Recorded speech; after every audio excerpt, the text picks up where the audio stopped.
আসসালামু আলাইকুম বন্ধুরা, সবাই কেমন আছেন?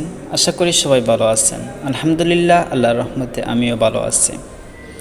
সো আজকের ভিডিওর টপিক কি হতে চলেছে আপনারা অলরেডি ভিডিওর থাম্বনেল দেখে বুঝে গেছেন।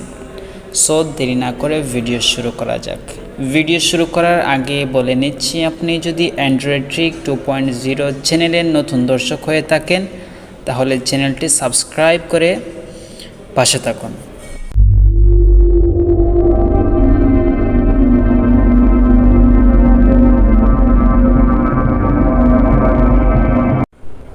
আজ আমি আপনাদের সাথে আলোচনা করব কিভাবে আমাদের হোয়াটসঅ্যাপের চ্যাট লক করব। সো বন্ধুরা, আমাদের চ্যাট লক করার জন্য প্রথমে আমরা হোয়াটসঅ্যাপ অ্যাপে ঢোকার পর যেমন আমি এই ব্যক্তির সাথে আমি কথা বলছি, ওনার সাথে অনেক চ্যাটিং হয়েছে। এখন আমি চাচ্ছি যে এই চ্যাটিংটা আমার ফোনটা অন্য কেউ যদি হাতে নেওয়ার পর সে দেখতে না পায়, তাহলে আমরা কি করব? তখন আমরা হোয়াটসঅ্যাপের নতুন একটি সেটিং আসছে, প্রাইভেসি সেটিং, আমরা সেখানে সেই অপশনটা চালু করব। প্রথমে আমরা এই যে প্রোফাইল এবং নাম আছে, নামে ক্লিক করলাম। করার পর আমরা একটু স্ক্রল ডাউন করে নিচের দিকে যাব।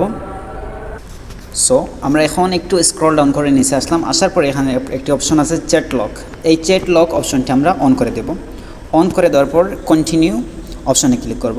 কন্টিনিউ অপশনে ক্লিক করার পর দেখুন আমার অটোমেটিকলি এটা সেট হয়ে গেছে, অন হয়ে গেছে। কারণ হচ্ছে আমার ফোনটি আনলক হয় ফেসের মাধ্যমে, তাই আমার অলরেডি এটা নিয়ে নিচ্ছে।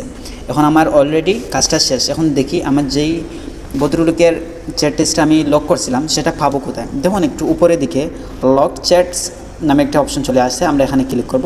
ক্লিক করার পর আবারও আমার ফেস অলরেডি নিয়ে নিছে। আমি ফেসটি নেওয়ার পর আমার অটোমেটিকলি আমার যে ভদ্রলোকের চ্যাট টেক্সটটা আমরা হাইড করছিলাম সেটা দেখতে পারলাম। সো বন্ধুরা, এই ছিল আজকের ভিডিও। যদি ভিডিওটি ভালো লাগে তাহলে অবশ্যই সাবস্ক্রাইব করে পাশে থাকবেন।